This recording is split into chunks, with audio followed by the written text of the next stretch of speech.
Hey, Utopians. This is Colin Schmelbeck with Schmelbeck PPC, and this is lesson number one in the quest for Google Ads for e-commerce brands.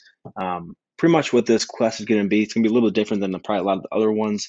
I'm going to be pretty much just filming everyone through screen capture, and this one is going to be kind of very, theory-based and how I view Google and how you should view Google Ads as well for your brand. But the main goal of this is after we get through kind of the talkative stuff and kind of what is Google, how to use it properly, then the next lessons are actually going to be me in the account, kind of building campaigns with you, kind of walking through all that. I want to be as hands-on as possible, and I think this way would be a little bit better than doing the overall, type out an article and have you read it. I think this way is a little bit more interactive. I can kind of talk about certain stuff, and while the lessons go on, as of now, there's 15 planned. So this is number 1 of 15. And we're going to touch base upon like a very, beginning and basic stuff about Google Ads, more of the search stuff. We're going to focus a lot on search for the first, I think, 5 or 6, and then kind of transition to the more e-commerce side of shopping, talk about standard shopping, smart shopping, optimizing your product titles, all kind of stuff. And then the very end of the course will be more based on YouTube stuff. Kind of going from very basic to more advanced. YouTube is not going to be applicable to a lot of people just because of the sheer budget that is required to run specifically YouTube campaigns without anything else. So that's why that's going to be very last. But yeah, kind of starting off from the very ground up in this first video, talking about Google is God in 2021. And I know that may offend some people, but Google, it really is God. It knows everything you do. And in this video, try to keep it under 10 minutes, but pretty much just want to talk about what is Google, how does Google Ads fit in that framework that Google has created, and then what's actually possible and who can you actually reach with Google Ads. I'm sure a lot of you that are running paid ads right now are using Facebook. That is kind of like the beginner way to enter paid search, not paid search, excuse me, just paid ads in general right now, especially for the e-commerce side. With the whole iOS 14 update, I know that is affecting a lot of advertisers on Facebook. I don't know really anything about Facebook. Never want to, never will. But I know some people are going to Google now because of that. I'm sure the best Facebook teams and agencies are already getting around the attribution side of things. And hey, that's going to be, Facebook's always going to be there, but I do think Google Ads is kind of a more viable long-term approach without getting suspended all the time or fear getting suspended. Better attribution, more of an audience. So this is kind of my take on Google Ads, and hopefully you don't agree with everything I say in here. Some stuff is going to be more opinionated than others, but I do want to kind of lean on the, Google facts, help articles, all that kind of stuff to kind of put you in the best position going forward when we do walk through account builds, account structure, campaign structure, and all that kind of stuff. I just want to make sure you're on the same page of, knowing what's best for you, but also knowing what Google recommends. And sometimes Google recommends great stuff, and others, it really does not make any sense for what they're pushing for. But yeah, we'll get to that in later lessons, and this is lesson number 1. So pretty much what we're going to start off with is what is Google? And now the very obvious thing right here is, it's a search engine. Everyone knows that you if you don't know anything or if you have a question on something, what do people say? They say, go Google it. And that is the core product of Google, right? That is what they offer you, aside from, their other, the maps, YouTube, all other stuff, right? But it is a search engine. And now people kind of stop thinking from there. They don't think, okay, what else does Google do? And Google, you have to think about Google as in terms of a business. What is the business of Google? The business of Google is you. You are the product. There's that, I think, that age-old saying that if you don't know, or if it's free, you are the product kind of thing. Google makes a substantial amount of money on the overall ad platform that they serve. And pretty much you need to think of, if you are the product, everyone else is as well. And of the billions and billions of searches that happen every day, they piece all that data together and form, individual profiles in every single person, even if, they're kind of trying to put themselves as the good, good people now in the whole Privacy Act and the whole Chrome Sandbox initiative they're coming out with now in Flock. But really, they're still piecing together on, even if they don't, say it, they're piecing together a whole data store on every user, and then also combining those users in terms of audiences. And down the line, when we talk about audience targeting, they have so much information I don't think it's really even possible to really truly think about that. And that's why I kind of bring up the next point is, what does Google know about, say, just you in general, right? So think about their products. Think about their first main product is the Google search, right? And just thinking about that, they know, what you want, what you're afraid of, what you do know, what you don't know, what situational problems you're having, what you're thinking about coming up in your life, what you're planning for, all that just on the search itself. And that's crazy powerful to think about. They can now piece that information together and serve you ads that are fit right in your timeline. And that's kind of that's the main product people think about, especially on Google Ads, the search ad. And right there, you can target so greatly on just that. But then now go past that, go to YouTube, right? That's the second largest search engine behind Google search.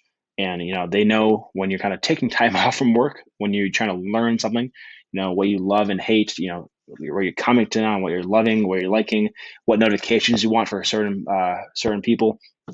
They know, technically when you're vulnerable or don't have, you're confused. They know if you're working, but you're actually just watching YouTube. All that just on YouTube. Now think of Gmail, right? They read every single email and have access to every single email you've ever read or sent, and that's just Gmail, right? Now think if that doesn't affect me. If you're on Bing, or if you're Bing and you send someone an email to Gmail, now they have access to that email that you sent, right? So there's so much just in Gmail right there, right? They know how productive you are during work. If you're lying, kind of in a context way like that, and think about how much language data they just have in Gmail alone, and that's how they use their predictive search, predictive indexing, kind of know how people talk and communicate. And then what's next? So apps. Now this is kind of based on the whole Android and Google Store, but they have access to all those different gaming apps, anything app related. They have all the access and what you download, what you actually use, what you don't use, what you share with friends, and all that kind of stuff. And then you have Maps, which is obviously more and more important with the whole travel and stuff, with Apple Maps really not being that much of a competitor. So Google knows, if you're going over the speed limit, where and when you go, what's your schedule like, what's the daily routine, what's out of your normal daily routine, what stores you pass, what time you pass them, all stuff just off Maps. And then if you're an Android user, just think about how much more information they have that's not just tied to a specific product or service. You're literally using their product, so everything that they've integrated within that phone itself, right? They have access to all that data on top of all these applications and products they serve to you for free, right? All for free. So that's why it is free, because they can use that data and make billions and trillions off that data. And then the next thing is kind of the display. That is more to, if you're visiting websites and you see, you see ads, display ads that, kind of are really relevant to you, but they use that on purpose to kind of see how you engage them, what really catches your eye, what, you never pay attention to, what do you actually buy through those, have all that information. And then for analytics, the most popular website tracking resource, I would say, it's again 100% free. Then they really know literally wherever you go online, because I think I don't know the actual statistic, but just think how popular analytics is, and that's literally on almost every website. That's actually a website people go to buy stuff off of. That's the first thing every marketing team, development team is going to install on your website, and probably the only thing you're going to install unless you do Facebook Pixels or Google Tag Manager, which is another product, just basically a analytics but tagged way. And they literally can track you across the entire internet just on what you see, what you look at, how much time you spend on that, what you look on that site, what you click on that site, what you buy from that site, and that shares access or shares all that data to Google, back to Google, because they're using Google Analytics. So it's very, very crazy, just overall how much reach that has. So at the end of the day, if you actually start thinking about how many Google products you use that you probably don't even associate with Google, or just think about, or think, oh, it's just this data. No, it's literally all that data to form a profile of who you are, and then what audiences you fit in. If you're in the market to buy a home, if you're graduating college soon, if you're fighting with your spouse and thinking about divorce, they can predict all that because of the data. You don't have to just type in a search bar to have Google know what you're thinking about. It can track it across all these different applications, all with analytics, everything to form a profile of who you are and what to best serve you to make your life better in their eyes. So they really know what actions you're thinking about taking or are taking, what content you're consuming all the time, and what you want to buy, what you want to do, all that stuff with all this together. So it's kind of crazy thinking about it. I just want to kind of let you be aware of that and start thinking about that in terms of they have access to all this data on your potential customers for your brand, right? So just think about that and how powerful it can be. So, and the second part of this video is going to be how does Google Ads work in this framework, right? So remember the whole formula of Google is that you are the product, or think your customers are the product, plus using their search engine, YouTube, websites they visit, anything like that that they can serve an ad to, they will be the matchmaker. Think of them as like a dating website, and your customer is a perfect match with your product. Well, use Google Ads to get them your product. So pretty much think of at the Google Ads auction. I'm just gonna say in terms of a search right now. This varies across display, shopping, YouTube, all kind of stuff for the different channels. But think of it as a user performs a search. They look at they have a question. They want to look at a product. They want to read a review. Maybe they're just trying to find certain stuff because they don't know what they want. So they do a search, then an ad auction actually, instantaneously almost happens before that search is actually shown, which is crazy to think about how fast it can perform. And in that ad auction, you're going to have your bid, your quality score, which is made up of relevance, expected click-through rate, landing page experience, times the competitiveness of the auction. Do you have 10 competitors trying to be in that search? Do you have 100? Do you have 50,000? All that goes into that play. The context of the search. Does Google, looking at all that data that we just talked about, do they know, oh, they're just searching about this now, let's show them, maybe not so harsh and how very aggressive offers. Maybe they just want to learn more about stuff. Or is it someone, this is their 100th search in the past week about a certain thing, they want to buy something, they're just not happy with what they've seen. So I'm going to show them very aggressive offers from 4 different companies that all are different stuff, right? There's so much context that goes within every search that's why if you perform a search, say today on something, you do the same search later today, you're going to have a totally different ad auction probably. Or if you do the same one over and over again, say looking at your own ads, eventually you're going to stop seeing your own ads because Google is going to recognize, oh, I've shown, say, brand A 5 times in a row. They haven't clicked on brand A. I'm not going to show them for until another cycle happens or you show interest in them. It's crazy how much context go into an ad search or just an ad auction. So always remember that.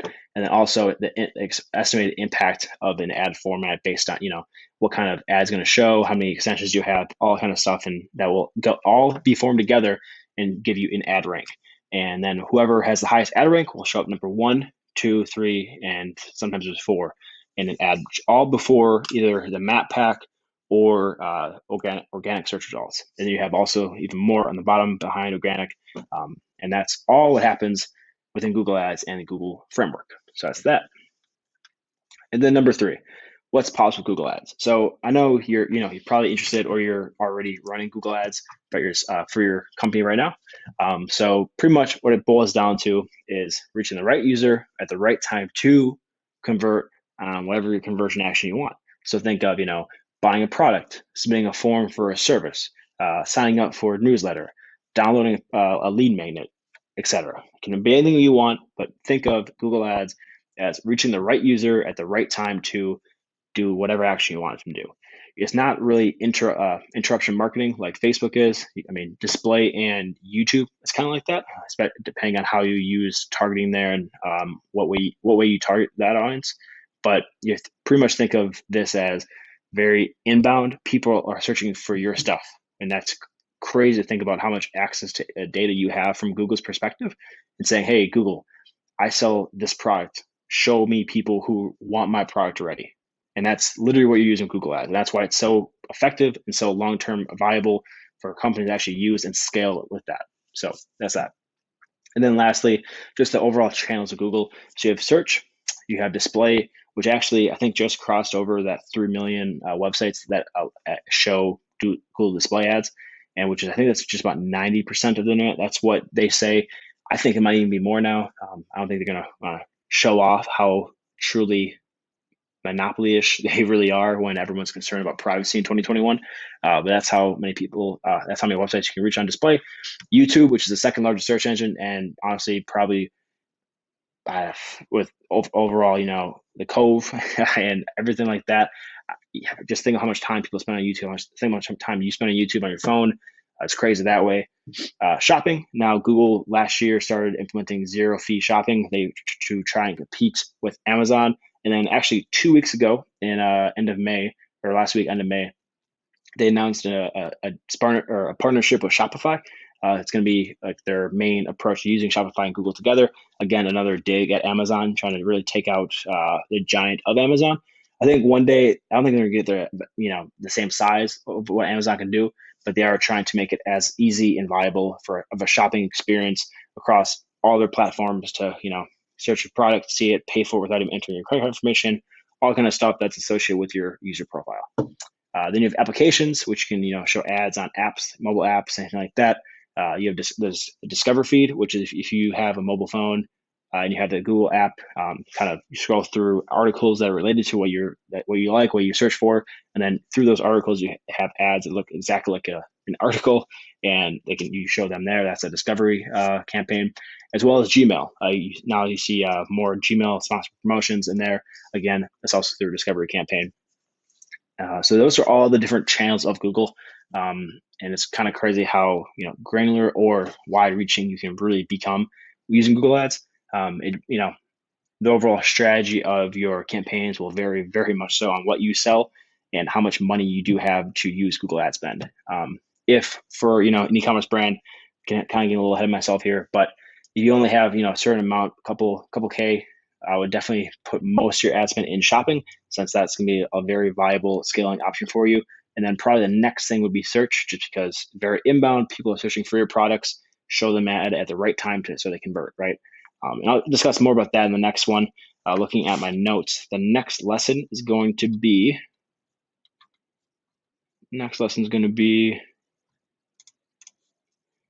business requirements. So I'm going to talk more about if you can afford Google Ads, and then also comparing a little bit the more detailed stuff of Google Ads to Facebook, and maybe see how that interacts if you're already running Facebook ads. So it's going to be very very informal. I don't want to create too formal of a course.